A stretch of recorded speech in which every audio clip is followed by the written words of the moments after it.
qu'est-ce que tu as appris de plus grand à travers l'épreuve? Il y a 2 façons de voir une difficulté dans la vie. Il y a les gens qui vont plus être de nouveau victimes, pauvres de moi, ce qui m'arrive. Mais moi, ça a duré dans ma tête peut-être 2 secondes. Puis après ça, je me suis dit, moi, je vais sortir plus forte de cette épreuve-là.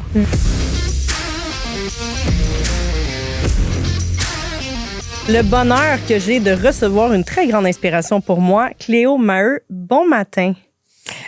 Trop contente d'être ici avec toi, ma chère. Merci d'avoir accepté l'invitation. Pour les gens qui ne te connaissent pas, qui es-tu et que fais-tu? Oh, c'est moi qui parle, là. Tout de suite comme ça en partant, là. Direct. C'est drôle, ça me fait penser à Mathieu Caron que j'avais interviewé, puis il m'a dit en 5 minutes, décris-toi pour être accepté à occupation double. J'ai complètement figé. J'étais comme, je fais du yoga, je l'avais pas pantoute, là, tu sais. Cléo Maheu, fondatrice d'Hypercroissance, une formation universitaire en sciences et en génie, donc un bac en microbiologie et génie chimique. J'ai œuvré 10 ans dans le pharmaceutique avant de découvrir ma passion pour le coaching. Je suis devenue une Lean Six Sigma coach à l'intérieur d'une grande compagnie pharmaceutique qui s'appelait Wyeth à l'époque. Et là, j'ai vraiment aimé ça, améliorer les processus d'affaires et tout. Et subitement, mon père est décédé à l'âge de 56 ans. J'étais enceinte de mon fils et j'avais 31 ans à ce moment-là. Et j'ai décidé de poursuivre ma passion, le coaching, donc partir à mon compte comme coach. Et ça fait 15 ans déjà. Et à ce moment-là, je vais partir en amélioration continue, tu sais, la méthode Lean Six Sigma, l'amélioration, tout ça, la valeur ajoutée, la PVA qui appelait à l'époque. Et là, je me suis dit, là, je me différencie pas vraiment des autres. Mais ça, il y a plein de coachs en PVA, en amélioration continue. Et je cherchais une méthode. Alors là, j'ai découvert la méthode Scaling Up. Donc, à l'époque, qui s'appelait les habitudes Rockefeller, Mastering the Rockefeller Habits. Et il y avait un coach à Toronto, mais il n'y en avait pas au Québec. Fait que j'ai décidé de me joindre à l'organisation. Et c'était assez différent parce que j'étais la plus jeune francophone, une femme à l'époque. Il y avait seulement 40 coachs dans le monde. Aujourd'hui, on est rendu 250 coachs Scaling Up certifiés. Et moi, je suis une coach de carrière. Et eux étaient des entrepreneurs, been there, done that, qui décidaient de devenir des coachs. Fait que j'ai fait ma place pour finalement, aujourd'hui, 15 ans plus tard, avoir influencé plus de 2000 entreprises au niveau de la croissance de leur entreprise, traduit 3 ouvrages, bref, la suite est que de la passion et de l'inspiration pour les entrepreneurs francophones. Merci. Parlant de passion, la femme, elle fait quoi dans la vie? Qui elle est? Dans la vie de tous les jours, je suis une maman d'un beau garçon de 16 ans.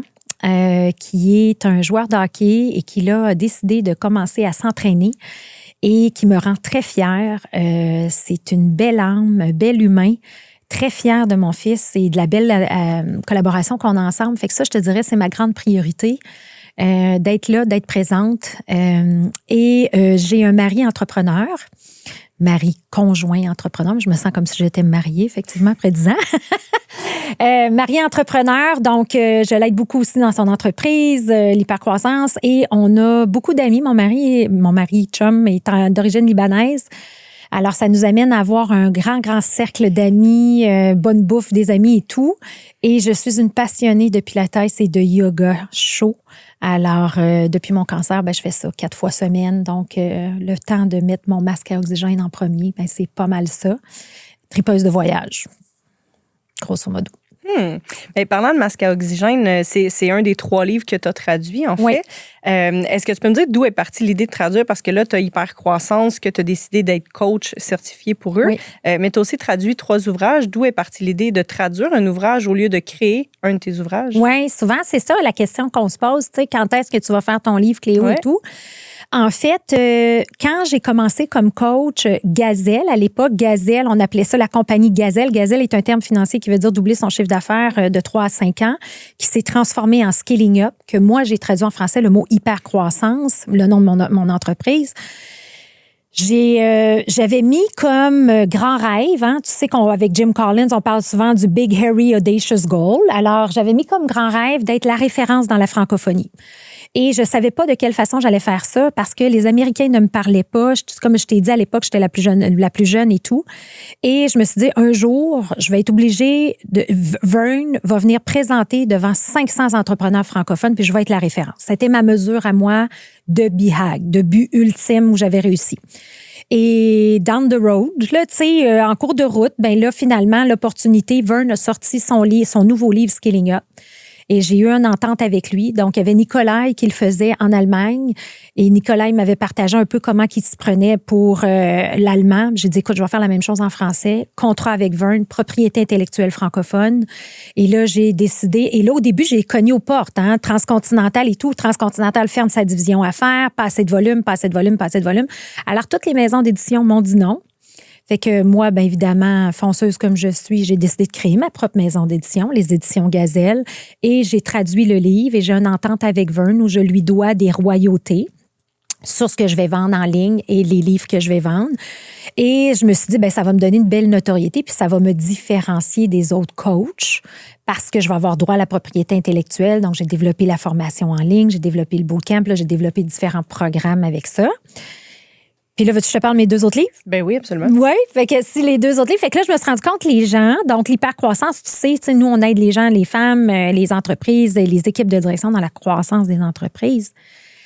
Mais je me suis rendu compte que quand tu es tellement passionné, puis tu vas connecter avec ça, des fois, tu dois le voir souvent, tu es tellement connecté, puis tu es tellement passionné par ce que tu fais que tu t'oublies comme entrepreneur. Et c'est là que toi, tu interviens beaucoup dans le coaching. Alors moi, à ce moment-là, je me rendais compte que toutes les entreprises qui vivaient l'hypercroissance, l'équipe de hauts dirigeants s'oubliait. Et Kevin Lawrence, qui est un coach à Vancouver, qui a coécrit le livre Skilling Up avec Vern, qui est un bon ami à moi, dit Cléo, je vais écrire un livre pour les hauts dirigeants, les 17 habitudes pour rester dans ta zone de haute performance. Puis ça va s'appeler Mettre son masque à oxygène en premier. J'ai dit, parfait, Kevin. J'ai dit, si tu le traduis, c'est sûr que si tu l'écris, c'est sûr que je vais le traduire parce que c'est une combinaison gagnante. Tellement. Tu comprends ce que je veux dire? Ben oui. Alors, c'est un peu ça. Tu sais, j'ai traduit ça, puis là, je me suis rendu compte, ben, Scaling Up, mettre les fondations pour l'organisation, les meilleures pratiques d'affaires. Ensuite, tu as le livre, prendre soin de soi, mettre son masque à oxygène en premier. Mais une fois que tu as les bonnes fondations dans ta business, que tu prends soin de toi, tu veux être un leader d'impact. Alors, j'ai traduit le livre The Leader Within Us de Warren Ruston, qui est l'homme le plus humble et positif que j'ai jamais vu dans ma vie, qui est le mentor de mon conjoint, qui est devenu un ami de la famille. Et j'ai décidé de traduire son ouvrage pour avoir comme une genre de trilogie complète de dire les meilleures pratiques d'affaires, prendre soin de toi et vivre une vie intentionnelle. Wow! J'avais pas fait le lien entre les 3. Non, hein? Ben, pas du tout. Merci. Ben, je t'ai donné en cadeau, là. Faut que ben oui, lises, absolument, absolument. Puis, ben, j'avais pas remarqué non plus que c'était ta maison d'édition pour Hypercroissance. Ouais. J'ai pas vu ça sur le livre du tout. Ben, j'en ai pas fait de la grosse promo, tu sais. Ça s'appelle les éditions Gazelle, mais j'ai pas fait un site web là-dessus. J'ai vraiment plus, tu sais, point de vue business, parce qu'il fallait que je le sépare de ma business opérante, parce que, tu sais, c'est tout un autre monde, l'édition de livres. Mais je suis un self-publisher, tu sais. Ouais. Donc, j'ai créé des funnels de vente, et etc., pour les faire connaître. Ouais. Puis, écoute, la leader en moi qui n'aime pas l'autorité se demande vraiment, puis je trouve ça super inspirant, tu sais, pour faire ta place, t'as traduit les livres et tout le kit, mais je me demande quand même, tu sais, parce que t'es pris un peu, puis c'est super aidant pour toi parce que tu réussis très bien, mais de mon côté, je me demande, t'es pris quand même avec hyper-croissance, tu peux pas enseigner tout ce que tu veux nécessairement ou coacher de cette façon-là. Qu'est-ce qui fait que, est-ce que t'as l'inspiration d'écrire ton propre livre ou de créer une formation à côté de ça, ou t'es vraiment bien vu que c'est déjà cadré, ou comment ça fonctionne? Je te dirais qu'aujourd'hui, j'utilise, tu sais, j'ai une connexion avec Jim Collins. Donc, mes bons clients, je les envoie faire un séjour avec Jim Collins. Je n'ai pas l'obligation d'utiliser cette méthode-là. Tu sais, je veux dire, oui, je suis certifiée, mais je suis également certifiée d'une autre approche qui s'appelle 3HAG, qui est de Metronomics de Shannon Susko. Là, on s'en va 21 entrepreneurs à Whistler bientôt pour se faire former là-dessus. Fait qu'aujourd'hui, c'est juste que ça m'a donné, comme j'étais une coach de carrière, au début, ça m'a donné comme une carte.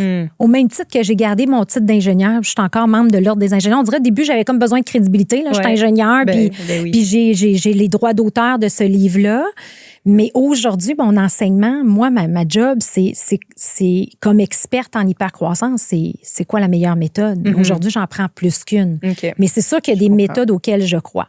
Pour ton idée de livre, c'est une question qu'on me pose souvent.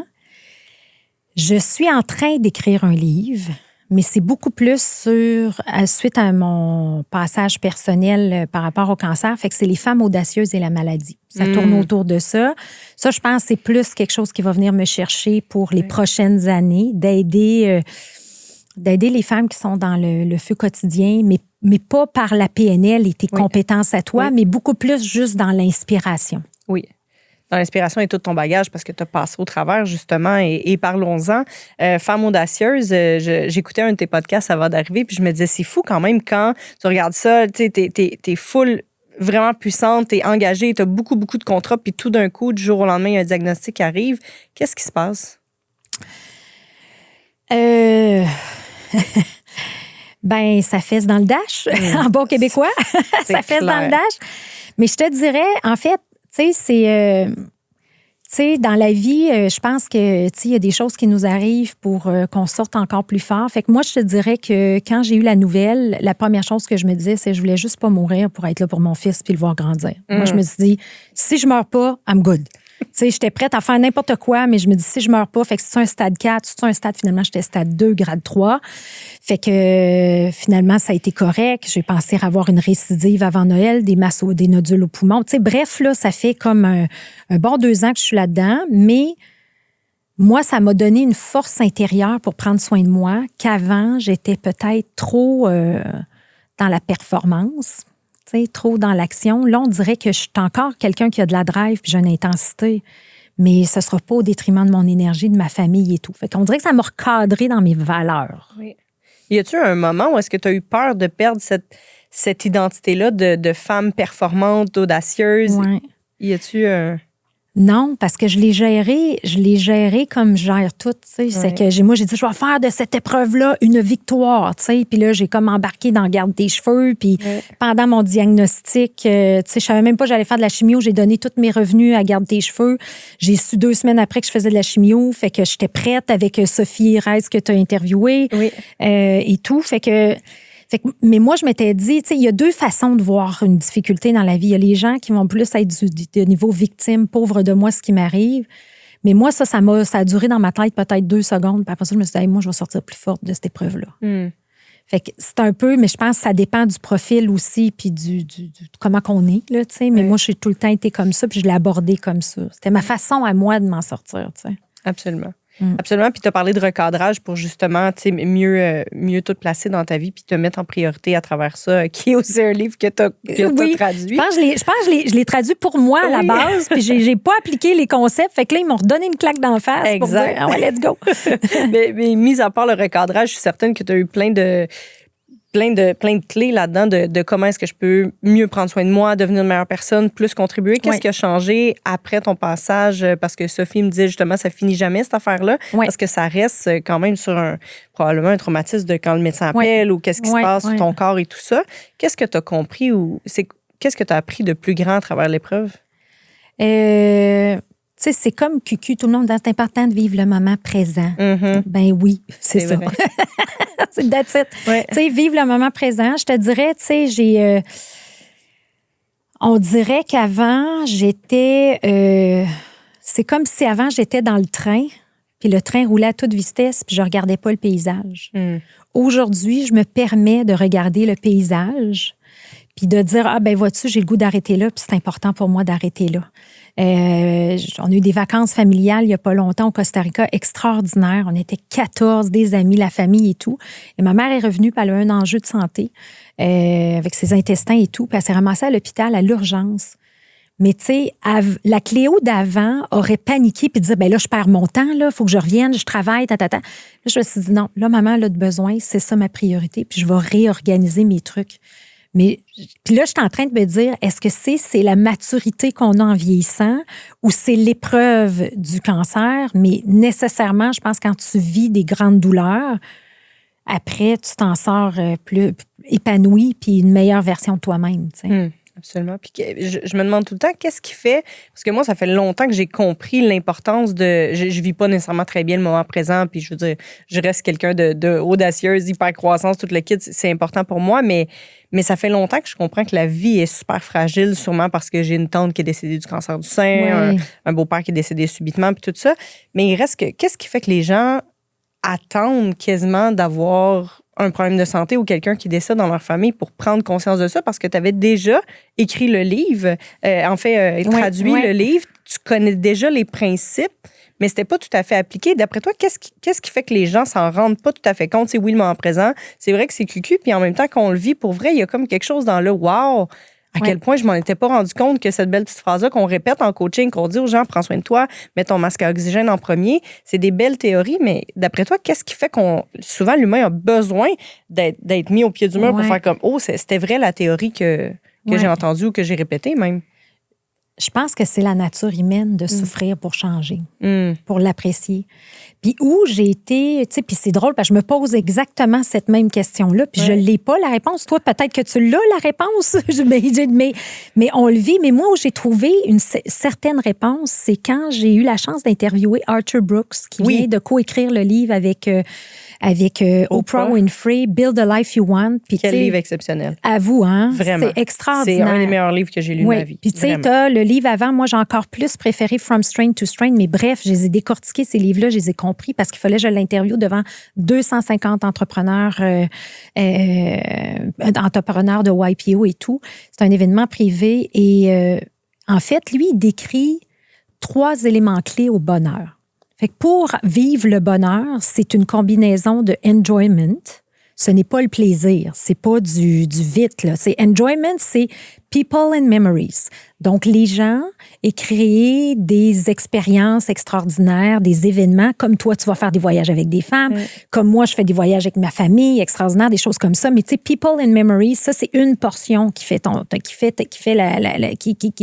contribue à ton bonheur, à la happiness. La deuxième, c'est vraiment tout ce qui est relié à la satisfaction. Et la satisfaction vient d'un travail ardu et de souffrance. Puis pense-y aujourd'hui des enfants. Puis tu sais, il donnait l'exemple d'un enfant qui triche son examen versus il a travaillé fort. Tellement. Il va être plus satisfait. Tu sais, t'as pas la satisfaction. Et le dernier, c'est meaningful. Donc, le purpose, la raison d'être qu'on a dans notre vie. Fait que tu sais, moi, je me dis, ben aujourd'hui, je me sens vraiment heureuse dans ma vie. Ben tu sais, le purpose, ma raison d'être est claire. Je travaille fort, on travaille fort comme femme, on se réinvente, surtout dans notre monde de coaching qui est un peu la folie. Et le enjoyment, ben tu sais, les people and memories, aujourd'hui, c'est ça qu'on est en train de créer. Tellement. On prend du temps, on se parle, on a le goût de s'entourer des bonnes personnes. Fait que je pense qu'il n'y a pas de recette magique, tu sais. Puis tant mieux si tu n'es pas obligé d'avoir un cancer justement pour prendre conscience. Puis c'est un peu ça le but du livre que je veux coécrire avec Jasmine. Pour expliquer ça, de dire, regarde, nous, prenez pas, tu sais, j'aurais dû faire différemment. Je ne sais pas, mais j'aurais pu prendre soin un petit peu plus de moi, puis que d'avoir le pied dans le fond tout le temps. T'sais. Absolument. Absolument. Puis j'ai quand même, je dis ça, puis j'ai jamais vécu de grosses épreuves tant que ça, mais tu sais, souvent, je me dis, et si tu avais appliqué tout ça, est-ce que le cancer aurait été là quand même, tu sais? Je me pose souvent la question. Ouais. Ben moi, je pense pas. Moi, je pense, mais en même temps... Moi non plus, mais je suis toujours délicate dans ma façon de poser la question. C'est trop. Mais en même temps, je pense que, tu sais, comme Sophie Reiss et son livre « Un cancer en cadeau », je pense que ce cancer-là a été un cadeau pour moi. M'a permis de découvrir ces 3 femmes-là extraordinaires qui sont sur le CA auquel j'ai joint de Garde tes cheveux. Mais en même temps, ça a été un cadeau pour un paquet d'affaires. Fait qu'en même temps, est-ce que je suis déçue d'avoir le cancer? Je me dis non, parce que je m'en sors très bien. Puis ça me permet d'avoir une conscience, une réalité, puis de vivre une vie intentionnelle qu'avant, j'étais plus à pas regarder le paysage. Là, je regarde le paysage. Mais je pense que c'est la nature humaine ou la maturité à un certain moment donné. Puis l'autre chose que je m'intéresse beaucoup en ce moment, ça, c'est un autre livre que je te recommande, c'est Learning to Love the Midlife de Chip Conley. Je m'en vais faire une formation justement avec lui à son Modern Elder Academy. Je l'adore, cet homme-là. Et lui, dans le fond, ce qu'il dit, puis c'est là que moi, je me suis mis mon nouveau mindset, c'est que lui, il accompagne les gens pour que ton 50 ans et plus soit 2 fois plus heureux et meilleur que tes 50 premières. Wow! Fait que j'ai eu 48 ans la semaine dernière, puis là, je me prépare à mon 50 ans. Puis aujourd'hui, avec les avancées technologiques, on peut vivre facilement. Puis tu fais passer au début un test, là, tu sais. Puis là, moi, je me dis dans ma tête, je vais vivre jusqu'à 96 ans. Fait qu'en ayant cette optique-là de vivre jusqu'à 96 ans, je trouve que ça te force à prendre les bonnes décisions maintenant. Chose que les gens, quand ils n'ont pas de clarté de vision, c'est un peu ça mon 3e livre, là, Ben oui. c'est la clarté de la vision, la certitude de l'intention, puis la puissance des valeurs. Mais c'est quelque chose que les gens doivent maîtriser pour bien planifier. Tellement. Imagine si je lis ça à 36 ans, à quel point les 70 prochaines années vont être exceptionnelles. Exact. Puis toi, on est des pushers de livres. Hein? Toi Oui, et moi, c'est ça. ensemble, Oui. on s'échange ça souvent. Totalement. Exact. Totalement. Puis c'est quoi la plus grande différence que tu fais? Parce que c'est ce qui m'a le plus marqué dans le livre de Brooke et Oprah, Arthur Brooke. Arthur Brooks, oui.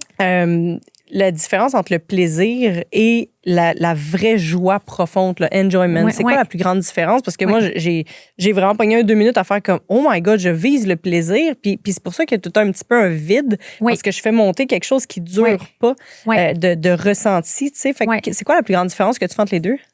En fait, le plaisir, puis c'est drôle parce que la façon dont. Parce que j'ai posé cette question-là en entrevue, justement, à Arthur Brooks, très chic type d'ailleurs. Et il dit le plaisir, tu peux l'avoir tout seul. Ça peut être dans la consommation, ça peut être l'addiction, ça peut être dans, tu sais, ça peut être, tu sais, du plaisir, tu peux l'avoir tout seul. Fait qu'imaginez n'importe quoi, mais tu peux l'avoir tout seul, OK?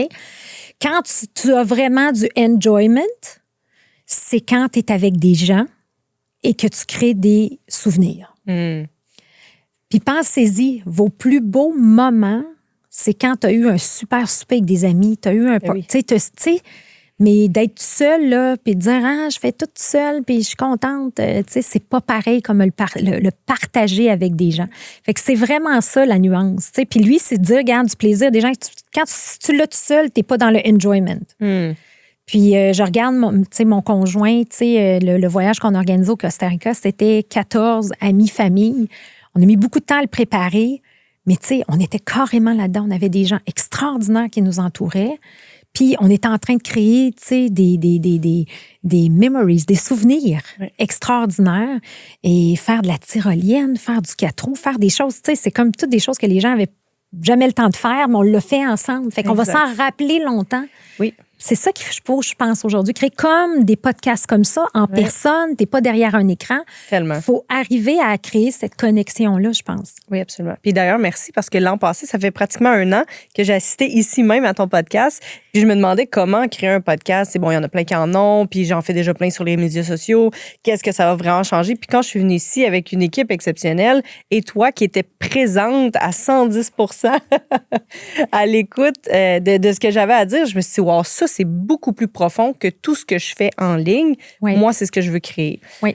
Puis je m'inspire d'Oprah aussi. Fait que tu es assis juste à côté d'Oprah dans mes inspirations. Fait que merci beaucoup.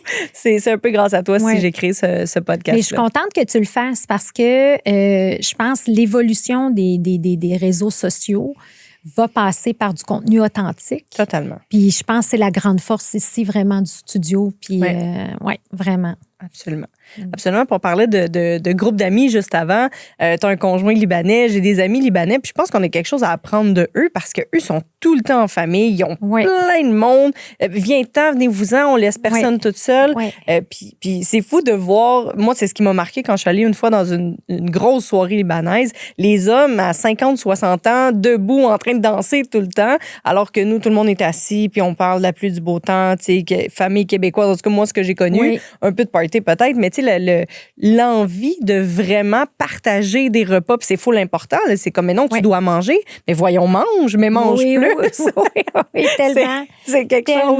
Mais moi, ça a été dur. Ben, tu sais, moi, j'ai des origines italiennes. Ma mère est italienne, fait que je pense que j'ai déjà ça dans mes gènes, puis tu sais, on a une maison pour recevoir, là, tu sais, on a fait tout en conséquence, tu sais, pour ça. Puis, mais au début, j'avais comme de la misère à comprendre. Puis je trouve également, je sais pas si tu es d'accord, mais la pandémie a isolé les gens. Ben oui. Puis là, aujourd'hui, il faut quasiment que tu prennes un rendez-vous dans 3 mois pour voir quelqu'un. Il n'y a plus de spontanéité. Il n'y a plus de « Hey, es-tu libre ce soir? » Tu sais.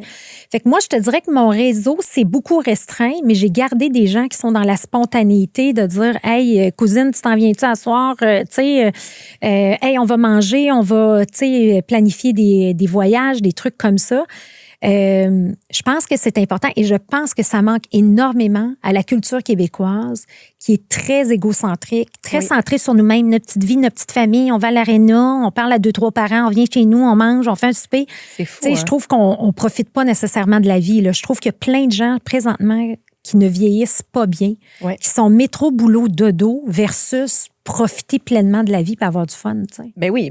Puis, tu sais, je voyage beaucoup comme toi.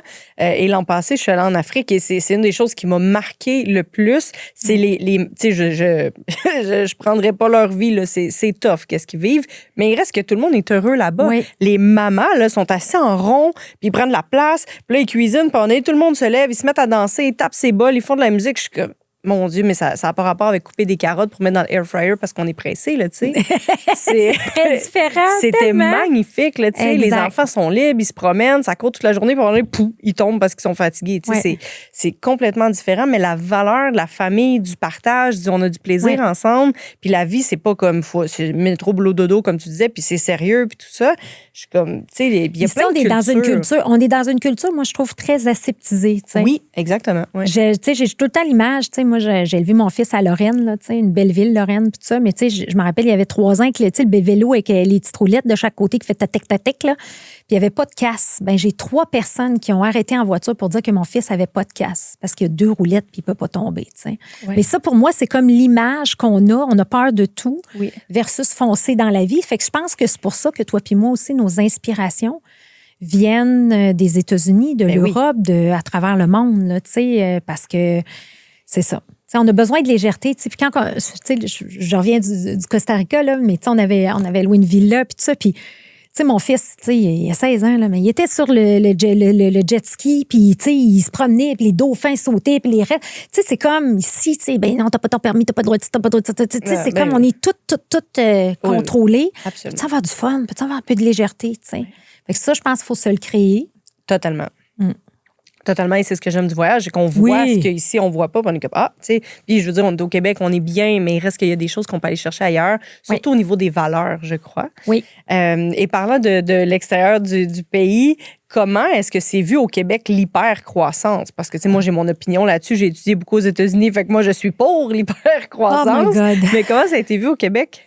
C'est drôle, parce que j'ai fait la promotion de mon challenge, tu sais, puis je fais quand même pas mal de pubs, puis tout ça. Fait que mon challenge, je l'ai lu la semaine passée, puis tout ça. Puis là, j'ai tellement de commentaires comme... on peut-tu viser la croissance au lieu de l'hypercroissance? T'es une vraie capitaliste.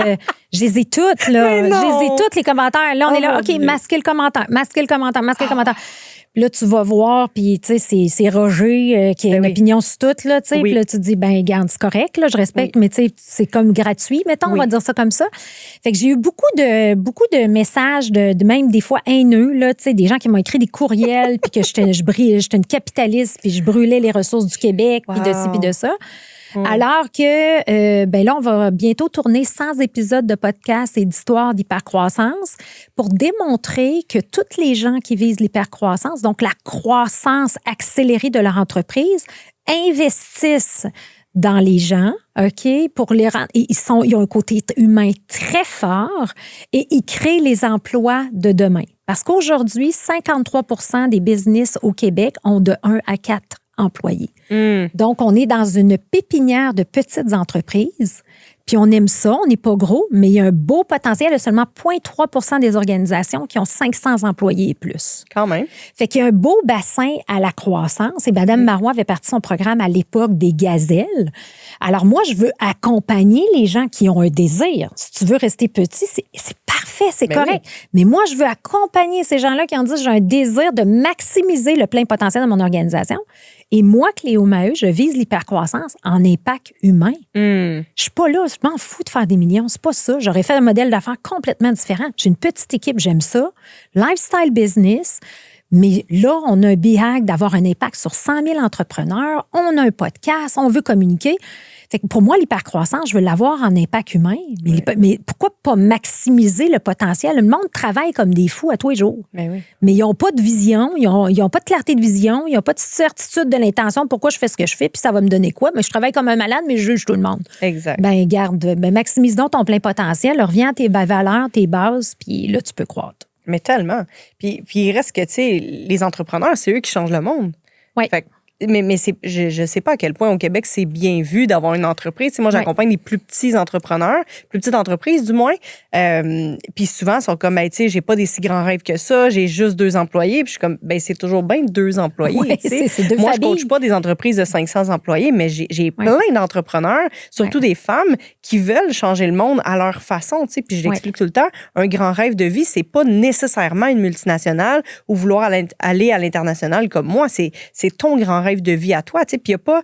Puis je sais pas qu'est-ce que tu en penses par rapport au BHAG, mais pour moi, un grand rêve de vie, c'est ton maximum que tu es capable d'imaginer, puis ça va être encore mieux. Puis si tu vas pas là, c'est complètement égoïste de pas le faire. Oui. Parce que si tu as la capacité de le rêver, tu as la capacité de le créer pourquoi aussi. Pas? Exact. Pourquoi pas? L'hypercroissance, let's go. Oui. Mais il reste que la personne qui a une petite vision puis que c'est parfait pour elle, mais pour moi, ce n'est pas rêver grand. C'est juste toi, c'est ce qui te convient, voilà. Mais si tu es capable de rêver plus grand puis que tu as peur ou tu as peur d'être jugé ou peur de pas réussir, là, tu sais, comme, pousse-toi puis va chercher des coachs comme nous pour te propulser. Exact. Je me rappellerai tout le temps mon recteur à l'université, quand j'ai fini mon bac, il disait, dans la vie, il faut viser la lune pour devenir une étoile. Fait que moi, je trouve que je pense que c'est ça notre mission à nous deux, c'est d'encourager les gens à rêver grand. Tellement. Mais en même temps, je sais que je plais pas à tout le monde, puis c'est correct. Mais tu sais, quelqu'un qui veut, petit train va loin, puis qui veut pas changer, puis qui veut rester dans le statu quo, et oublie ça, là. Tu sais, puis tout le monde me dit, si tu veux travailler avec Cléo, sois prêt à te faire challenger, puis sans ego, puis ambitieux. Fait que moi, c'est mes 2 critères. Tu es capable de te faire challenger, tu n'as pas d'ego, on est beaucoup dans l'humilité. Puis moi, si je me plante puis je fais pas quelque chose de pas bien comme coach, aussi, ma promesse de marque, ma garantie, c'est que tu me donnes le montant que tu penses avoir reçu, de la valeur. J'ai jamais eu peur de donner cette garantie-là parce que je donne toujours la meilleure version de moi-même puis je suis passionnée par ce que je fais. Mais je m'attends à la même chose de mes clients. C'est un win-win. Là, mais ça restreint le nombre. Ben oui, c'est clair. C'est ça. La niche n'est pas grande. Là. Oui, ben surtout au Québec, je crois. Oui. Est-ce que ça serait différent si tu étais aux États-Unis? J'ai beaucoup d'amis. Justement, j'ai fait un podcast la semaine passée avec Brad, qui est à Perth, en Australie, qui est un bon ami à moi. Puis lui, je veux dire, il est du côté anglophone, il est très impliqué en Australie. Puis on vit à peu près tous les mêmes défis. Je veux dire, ce que je veux dire, c'est que des gens qui veulent réellement s'investir et changer, il n'y en a pas tant. Je ne sais pas que puis moi, je suis pas dans le grand public non plus. Je suis vraiment dans une entreprise bien établie qui est passée de son start-up, qui veut faire un scale-up. Donc, c'est niché, mais en même temps, je suis une spécialiste de cette avenue-là nichée. Puis j'ai décidé de faire la francophonie parce qu'il y avait 250 coachs qui étaient plus du côté anglophone. Fait que je me suis dit, Manie, je vais être là. Mais les temps changent. Comme tu dis, il y a tellement de coachs sur le marché. C'est comme... Puis moi, je trouve ça difficile en ce moment parce que moi, j'ai 15 ans d'expérience. Puis... Comme on disait avant qu'on commence, tu es évalué avec l'autre qui fait un gros show de boucan. Puis dès que tu grattes un peu, c'est vide. Oui. C'est vide. Puis là, j'en ai des gens qui disent, Cléo, j'ai passé 6 mois avec elle, mais j'ai appris plus avec toi en 2 heures de rencontre que 6 mois avec elle. Mais moi, je veux pas juger. C'est correct, il y a de la place pour tout le monde. Oui. Mais c'est dur de se démarquer. Oui. Puis il s'en vient quoi dans le monde des coachs, justement, dans les prochains mois, les prochaines années? Comment on fait pour se démarquer? Parce que tu as une expertise exceptionnelle, puis tu es comparé avec toutes les autres, selon le prix, selon le meilleur marketing, le plus beau show de boucan. Honnêtement, là, si je suis très honnête avec toi, présentement, je suis découragée. Je suis bien honnête, je suis découragée, je me sens fatiguée. Je veux dire, je fais tout ce qui est en mon pouvoir. Là, on est une petite équipe, mais on fait des podcasts depuis 4 ans. J'ai toujours été à l'avant-garde. J'ai fait des formations en ligne avant tout le monde. J'ai fait des podcasts avant tout le monde. J'ai transformé mes modèles en bootcamp, en mastermind avant tout le monde. Je veux dire, mais là, je sens que je suis perdue dans un océan rouge, que j'ai plus d'océan bleu, mais que j'ai une solide expertise puis je suis capable de transformer la vie des gens. Quand ça me prend une demi-heure, je parle avec quelqu'un, je le comprends, son modèle d'affaires. Je veux dire, j'ai tellement d'expérience. Mais ça n'a plus de valeur. Fait que je me dis... Honnêtement, je le sais pas. J'aimerais ça avoir la réponse. Je suis en grande réflexion. Je Je me dis, je vais-tu faire ça encore dans 5 ans? I don't know. Ben, je suis très d'accord avec toi. C'est effectivement très décourageant. Puis j'ai vraiment l'impression que de grandes femmes d'affaires ou hommes d'affaires, là, mais il y a des gens d'affaires qui vont trouver une stratégie différente parce que je crois pas qu'on doit faire juste plus de marketing en ce moment. Il y en a tellement qui vont avoir une autre stratégie qui s'en vient que je connais pas moi non plus encore, mais j'ai l'impression qu'il y a quelque chose de magnifique qui s'en vient pour des gens authentiques qui veulent vraiment faire une différence parce que moi, je suis un peu plus dans le public, toi, tu es plus dans le corpo. Puis je le vois depuis longtemps, puis je suis comme, oh là là, tu sais, c'est tough quand même, là, tu sais, parce que les gens, ils vont pas voir t'es qui, t'as fait quoi, puis comment est-ce que tu peux m'aider, est-ce qu'on a les mêmes valeurs. C'est comme, OK, tu m'offres quelque chose qui a l'air brillant, puis le fun, j'y vais, tu sais, puis des fois, les gens sont déçus. Les gens se sont beaucoup endettés avec des programmes de coaching aussi du calibre que moi, je coach. Ils se sont beaucoup endettés avec ça, puis c'est comme, ben, je fais plus tant confiance à l'industrie du coaching, fait que... Puis c'est là que, puis là, moi, je ne sais plus non plus comment donner, pas donner. Tu sais, j'ai fait un challenge la semaine passée, j'avais 200 personnes. Puis là, pendant une semaine, je les accompagne, je leur donne 5 outils. Et tu travailles fort, là. Tu c'est de la job, là. Tu donnes pas du demi-mesure pour qu'ils s'inscrivent, là. T'es all-in dans tout ce que tu donnes. Je suis all-in, puis là, je donne. Puis, tu sais, même en fin de semaine, je faisais des suivis avec eux. Tu sais, comment vous avez trouvé ça? Ah, j'ai trouvé ça super pertinent. Je me méfie des coachs. Je me méfie. Tu sais, tu as toujours cette perception-là. Puis là, je me dis, hey, je viens de te donner une semaine de mon temps, 45 minutes, 5 outils qui ont énormément de valeur, qui vont te permettre de croître ton entreprise. 15 ans d'expérience. 15 ans d'expérience. Mais, tu sais, ça comme plus, c'est comme, qu'est-ce que tu me donnes vite? On est dans du. Tu sais, fait que oui, je pense que les vrais vont rester. Mais là, on est dans un passage à vide. Puis, en 15 ans, j'en ai eu des phases. Là, je te dirais qu'on est dans une phase, une zone de turbulence. Tu sais, je veux dire, je trouve ça challengeant, mais je reste positive, tu sais, parce que je me dis, on n'a pas perdu nos acquis. Tu sais, j'adore faire les podcasts ici au studio. On va continuer à faire tout ce qu'on fait. Mais comme tu dis, il va falloir qu'il y ait une nouvelle vague quelconque, là, parce que... Créons-la. Oui. Absolument. Puis, parlons un peu plus de toi dans la femme et non pas dans l'entrepreneur. Et là, tu as passé à travers l'épreuve du cancer et tout ça. Et tu as découvert la fondation Garde tes cheveux. Oui. Est-ce que, et j'ai posé la même question à Sophie, fait que je suis curieuse de savoir ta réponse, mais est-ce que le fait, parce que tu as embarqué dans la fondation quand même comme ça rapidement, avant même d'avoir passé la phase de guérison et tout ça, le fait que tu as déjà commencé ça, est-ce que le fait d'avoir une mission plus grande que toi t'a aidé à passer à travers ton épreuve? Tout à fait. Mm-hmm. C'est ce que tout le monde doit avoir. Mm-hmm. En fait, les gens, puis aujourd'hui, là, regarde les gens qui t'entourent, qui sont selfish, là, qui sont centrés sur eux-mêmes, puis qui n'ont pas une mission plus grande de servir les autres, ne vieillissent pas bien. Alors moi, je crois fermement que de bien vieillir et de donner aux autres. Et je le vois même avec des entrepreneurs. Puis moi, j'utilise la matrice de Warren, là, tu sais, le 3e livre, là, qui est de vivre une vie intentionnelle. Warren, il y a sa matrice qui dit il faut avoir une vision très claire de qu'est-ce qu'on veut avec notre famille, nous comme notre business, la communauté et les amis et tout ça, tu sais. Et dans le fond, dans ces 4 piliers-là, puis quand j'ai un entrepreneur qui n'a rien dans la communauté, il est très centré sur lui-même, puis il tourne en rond, puis il cherche. Tellement. Dès que tu donnes, c'est complètement différent. L'entrepreneur est engagé. Ça t'amène, tu sais, garde, tu nous as aidé beaucoup pour la Fondation Garde tes cheveux. Tu as organisé un événement, ça amène des connexions, ça amène une réalité, ça amène, tu sais, plein de beaux projets. Puis ça, on dirait qu'il y a du monde qui ne sont pas capables de le comprendre, mais c'est parce que hey, dude, là, tu sais, rouvre tes yeux, donne. Ben oui, c'est comme... oui.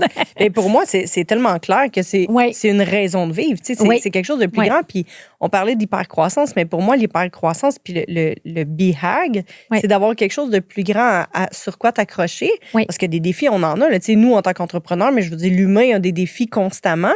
Puis quand tu as quelque chose de plus grand que toi sur lequel te tirer, quand tu tombes, quand tu mets un genou en terre et tout ça, je ne sais pas comment les gens font à travers toutes les épreuves de la vie quand tu n'as pas quelque chose de plus grand. Tu sais, je ne sais pas pourquoi, mais moi, depuis super longtemps, j'ai une grande mission de vie. Puis je me suis toujours accrochée à ça. Puis même dans les moments, ne serait-ce que j'ai pas envie d'aller au gym, je m'accroche à ça parce que j'ai besoin de toute mon énergie pour accomplir ma grande mission de vie.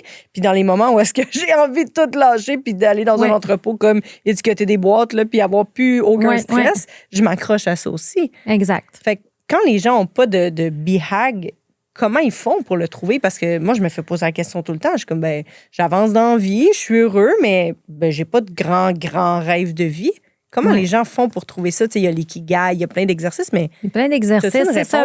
Mais tu sais, je pense, en fait, ça prend quelqu'un qui est prêt à évoluer à la base, puis qui est prêt à apprendre. Tu sais, moi, quelqu'un qui lit le Journal de Montréal, puis qu'il écoute aucun podcast, puis qu'il lit aucun livre, tu sais, je veux dire, à quelque part, c'est correct, là, mais tu vas rester avec tes paradigmes, tes patterns.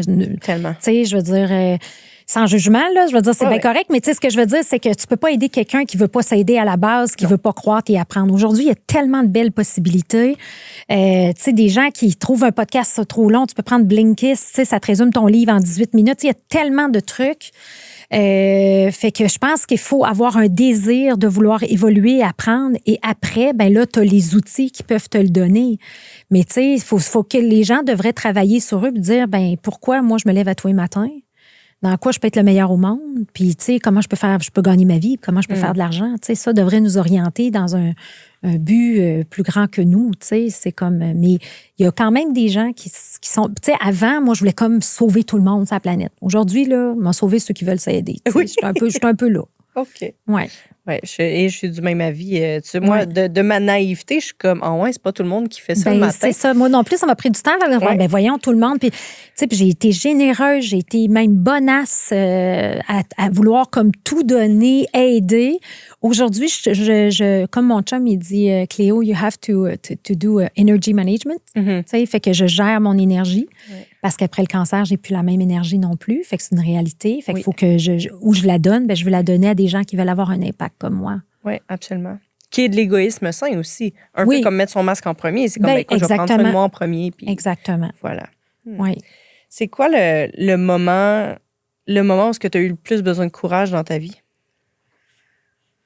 Me divorcer.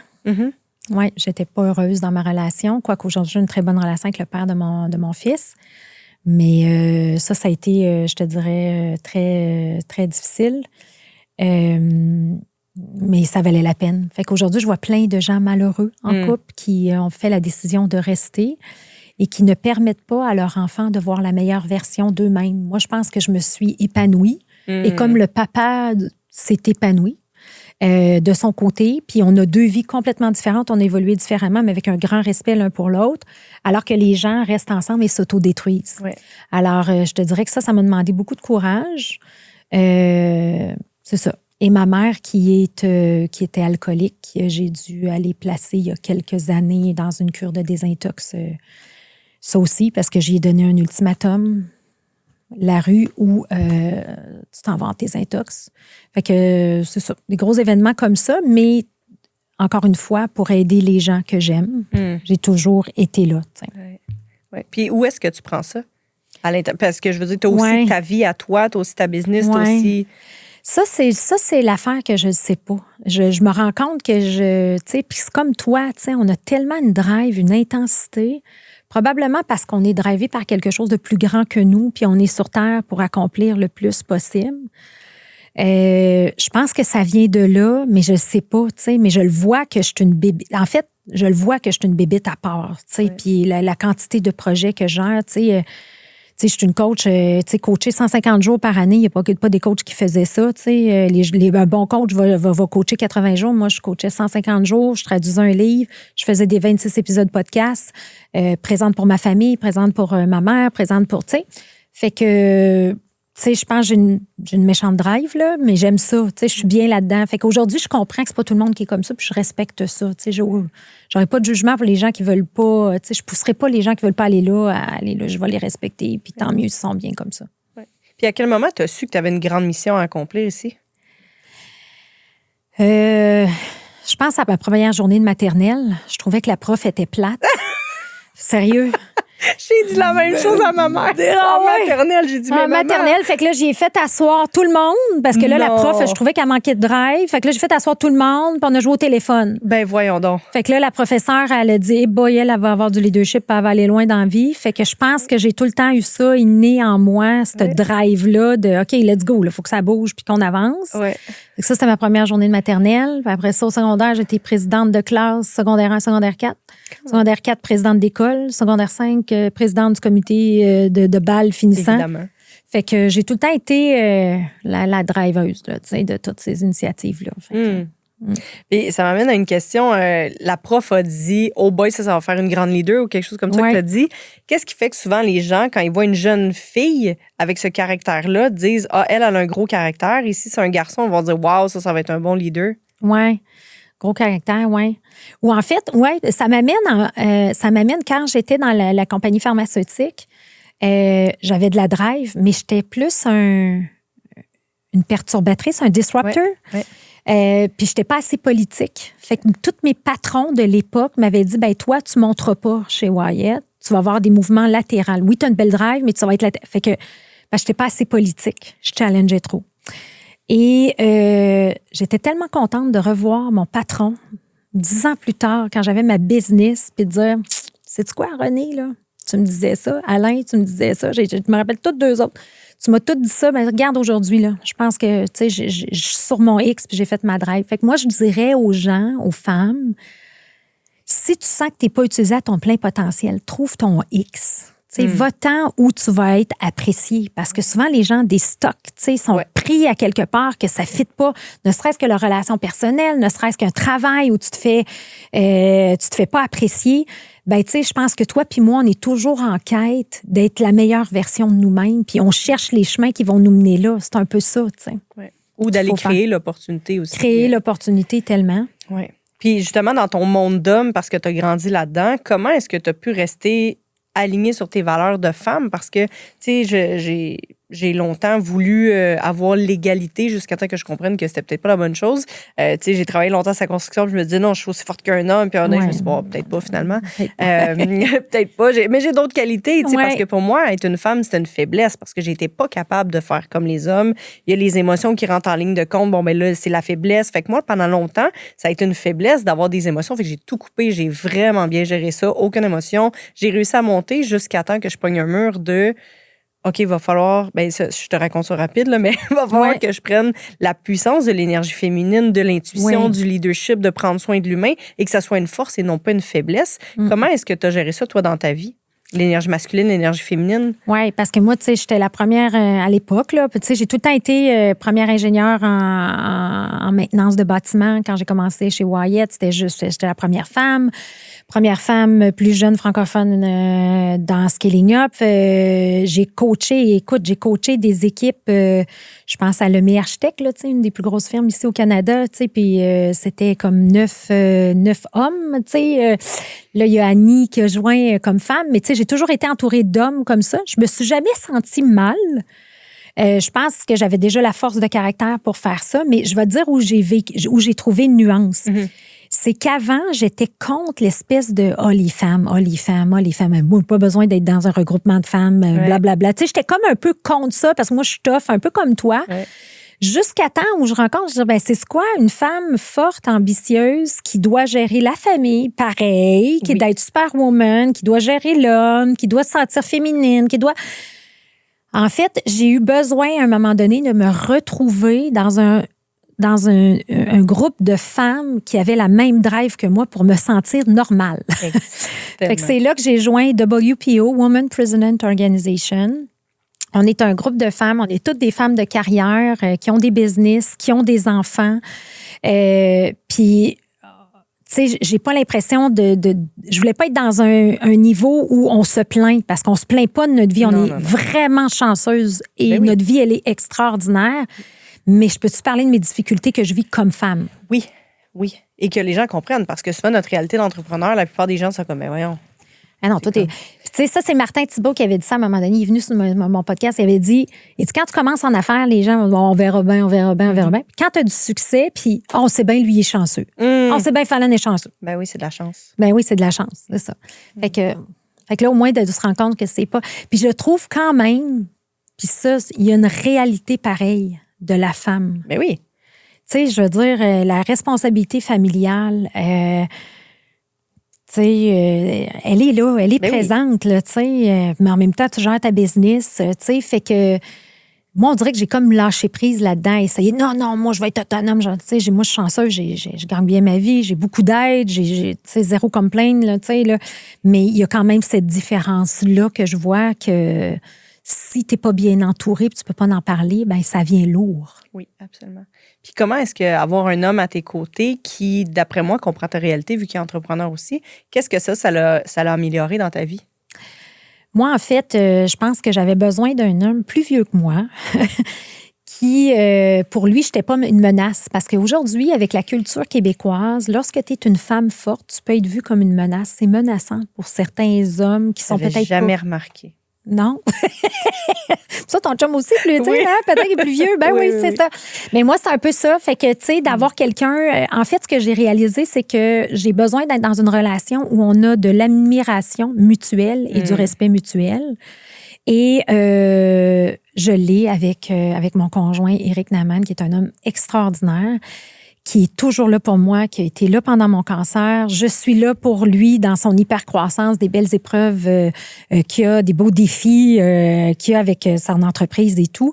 Mais je pense que c'est ça aujourd'hui. Je pense que les femmes comme nous doivent être accompagnées d'un homme fort. Puis moi, j'ai toujours rêvé d'être la petite Cléo. Autant je suis forte, j'ai toujours rêvé d'être la petite Cléo de quelqu'un. Parce qu'à la base, j'ai besoin de me faire aimer, j'ai besoin de dire hey, ça va bien aller ma blonde, non, t'es correct, tu fais les bonnes choses. Parce que c'est beau être forte, mais on a besoin de ça. Puis ça, je l'ai avec lui, tu sais. Donc, très heureuse, privilégiée, en fait, tellement privilégiée d'avoir rendu cette rencontre-là. Oui. Bien, tu parles de la petite Cléo, j'ai vraiment l'impression avec un homme fort comme ça qui comprend la réalité, qui est dans la même réalité que nous et qui prend. C'est comme, en tout cas pour moi, c'est la seule place où est-ce que je peux être faible, vulnérable, tellement. détruit, déconstruit, puis de savoir qu'il est là pour moi. Oui. Pas juste avoir le droit d'être comme ça, mais de savoir que ça va bien aller parce qu'il est là. Oui. Puis pendant longtemps, je me suis battue contre ça, parce que je me suis dit, non, moi, je veux pas être faible à côté d'un homme, tu sais, je veux être capable d'être indépendante. Puis là, je me suis dit, et si je me donnais le droit d'être vulnérable? Fait que c'est magnifique. Et aussi, il y a une notion très intéressante que, justement, mon conjoint m'a appris. Il dit, Cléo, tu sais, à toutes les fois au début, tu sais, je venais d'une relation peut-être un petit peu plus difficile, puis il a dit, Cléo, il dit, I'm in your inner circle. Tu sais, il dit, il faut pas que tu sois contre moi. Il dit, je suis dans ton équipe. Tu sais, c'est comme on fait un core. Puis ça a été un chiffre pour moi parce que j'étais très sur la défensive dans tout, dans ma vie, avec les difficultés que j'avais vécues. Tandis que là, j'ai l'impression, en tout cas, j'ai appris à vraiment faire qu'un avec lui. Puis ça, je pense que c'est la puissance des couples qui sont ensemble pour la vie. Là. Moi, je me vois pour la vie avec cet homme-là. Là, c'est sûr et certain. Là, c'est comme... Mais on est ensemble, peu importe. Puis le reste du monde nous entoure. Oui. Mais imagine les familles où la femme est contre l'homme est contre la femme, ou peu importe. Donc là, tu es tout seul. T'sais. Puis aujourd'hui, la vie est tellement difficile. Tant qu'à la vivre à deux, on peut-tu la vivre en cohérence? Mais t'sais? Tellement. Tellement. Merci. Avant de passer à mon jeu de cartes, je te pose une dernière question parce que je veux quand même mettre la lumière sur la fondation Garde tes cheveux. Est-ce que tu peux nous en parler un peu? Alors, Garde tes cheveux est une fondation qui vient en aide aux gens qui vont faire de la chimiothérapie pour garder leurs cheveux durant les traitements de chimiothérapie. Donc, c'est une méthode qui est éprouvée. On parle des casques réfrigérants qu'on met sur notre tête la journée du traitement. Donc, moi, j'ai passé à travers la chimiothérapie en 2022 jusqu'en février 2023 et j'ai eu 4 traitements très forts, le Taxotere qui est très, très fort en chimio. Et pendant ce temps-là, durant une heure avant mon traitement, le 4 heures de mon injection de traitement et 4 heures après, durant cette journée-là, je gardais le casque à moins 30 sur ma tête. Je le changeais aux 20-25 minutes. Et ça m'a permis, comme ça gèle le follicule du cheveu, le cheveu ne tombe pas. J'ai perdu un peu de mes cheveux, un petit peu dans le contour, mais tu sais, aujourd'hui, sinon, j'aurais été frisée comme ça. Ouais. Fait que très heureuse. Fait on est 4 femmes. La fondatrice, c'est Sophie Trusdel-Ménard. Il y a Sophie Reyes qui a écrit le livre Un cancer en cadeau et Jasmine Marcoux. Et on veut vraiment changer le visage du cancer, un cheveu à la fois. Et je te remercie, Fallon, parce que tu nous as vraiment donné un méga coup de main. Et quand tu dis servir les autres et une cause plus grande que nous, ben, tu es une super ambassadrice pour nous. Merci. Merci énormément. Puis je trouve ça beau comme fondation parce que, comme j'ai dit, j'ai une tante que j'aime beaucoup qui est décédée du cancer du sein. Puis je me rappelle l'entendre dire ce que je déteste le plus, c'est d'avoir l'air malade. Oui. Et le fait d'avoir des cheveux, ben ça change rien au mal que vous ressentez clairement, mais au moins, il y a quand même une part de féminité et de... Oui. Ben, en fait, c'est une chose d'être malade, mais c'est une chose de se sentir malade et d'être jugé. Exact. Et quand tu parles à des gens, il y a des gens qui vont vivre le stress puis qui veulent pas le faire. Puis c'est correct. Nous, on veut donner le choix. On aimerait ça parce que pas plus tard qu'en fin de semaine, il y a quelqu'un qui m'appelle, il dit ma cousine, elle vient d'aller à la Cité de la Santé, puis ils ont dit qu'elle va perdre tous ses cheveux. Puis ça servait à rien de faire le casse. Fait qu'il y a de la mauvaise information alors que c'est possible. Puis finalement, ce que les gens disent après coup, souvent sont sous le stress, puis ils disent c'est pas grave, le médecin m'a dit de me raser la tête, c'est pas grave. Mais c'est ça qui est le plus dur pour la féminité d'une femme aussi. Clairement. Puis ça te prend, puis si tu as les cheveux longs, on s'entend tout, ça te prend 3 ans avant de te retrouver avec la longueur de cheveux. Fait que effectivement, il y a beaucoup de chemin à faire là-dessus. Absolument. Ben, merci. Merci pour tout ça. Merci pour la grande contribution que tu fais à travers le monde. Vraiment, merci. Et je termine avec une carte de Ubu. Oui, envoie donc. Bon, donne-moi ça. Pige ça. OK. On va prendre une ici. Oh! Qu'est-ce qui pourrait vous barrer le chemin? Oh! Rien pantoute. Rien. Oui. Ben écoute, tout est possible. Je sais pas. Non, qu'est-ce qui pourrait me barrer le chemin? Moi, je pense que, tu sais, qu'est-ce qui peut me barrer le chemin? C'est si je déconnecte de mes valeurs fondamentales puis que je ne m'écoute pas, puis que j'ai plus mon Everest à moi, c'est ça qui pourrait barrer mon chemin. Mais à partir du moment où j'ai la clarté de vision, il n'y a rien qui nous empêche d'avancer. Qu'est-ce que tu en penses? On est comme ça, non? Ben totalement. Mais en fait, moi, j'aurais répondu mes propres pensées. Fait qu'effectivement, le manque de clarté ou l'auto-sabotage, la peur de quelque chose. Mais physiquement, ou quelqu'un ne peut pas me barrer le chemin, mais moi, personnellement, je suis capable de faire ça. Reste à avoir la clarté et travailler sur nous, je crois. Travailler sur nous, exactement. Absolument. Cléo Maheu, merci énormément, infiniment. Merci à toi. Quel moment inspirant. Si on veut te retrouver, tu arrives bientôt à ton 100e podcast. Oui. Il y a tes 3 livres. Où est-ce qu'on retrouve tout ça? Allez sur hypercroissance.com et sur les réseaux sociaux Hypercroissance. On est partout, sur toutes les plateformes. Alors, ça va me faire plaisir de vous jaser, de vous rencontrer. Et merci infiniment. Bravo pour ta belle initiative, Fallon. C'est extraordinaire tout ce que tu fais. Merci beaucoup. Quelle encore entrevue inspirante avec Cléo. Je l'avais déjà entendue dans une de tes journées conférences. J'adore cette femme qui est d'une profondeur, en fait. J'ai vraiment aimé votre échange tout en profondeur, en authenticité. Puis en fait, vous avez parlé du BHAG, qui est quelque chose que tu parles énormément, mais je serais curieuse que tu nous partages rapidement, parce que je sais qu'on pourrait s'étaler super longtemps sur le sujet. C'est quoi ton BHAG? Puis qu'est-ce qui fait que les gens se permettent pas nécessairement de rêver grand? Mais je vais commencer avec ta deuxième réponse. Je pense que les gens ont peur de pas être à la hauteur de leur grand rêve de vie. Tu sais, parce qu'à coacher plein de femmes d'affaires, il y a quelque chose dans j'aimerais ça changer le monde, mais pourquoi moi? C'est la question qui revient tout le temps. Puis la réponse est tout le temps, mais pourquoi pas toi? C'est comme qui d'autre? As-tu des noms? Mais il reste que, je pense que c'est ça. Je pense que c'est la peur de pas être à la hauteur qui est juste une peur. En fait, c'est zéro fondé parce que en bâtissant, en avançant, on finit par bâtir du courage, de la confiance, de la puissance. Mais voilà. Fait que je pense que c'est la peur de pas être à la hauteur. Puis surtout la question, mais pourquoi moi?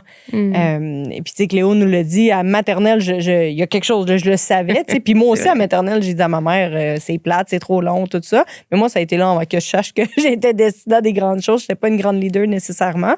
Et mon plus grand rêve de vie, mon BHAG, c'est de me rendre à l'international, de donner une conférence avec Tony Robbins devant 25 000 personnes.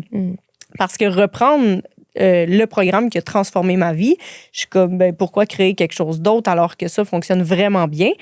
Donc, j'aimerais bien avoir la chance. Je pense pas que je suis la seule qui rêve à ça, mais je connais pas énormément de gens qui, à tous les matins, tous les jours de leur vie, mettre des efforts pour se rendre là. Donc, à voir qu'est-ce que ça va créer. Si c'est pas ça, ça va m'emmener ailleurs, mais il reste que je suis prête pour des grandes choses. Oh wow, prête pour des grandes choses. Je pense que le monde est prêt aussi.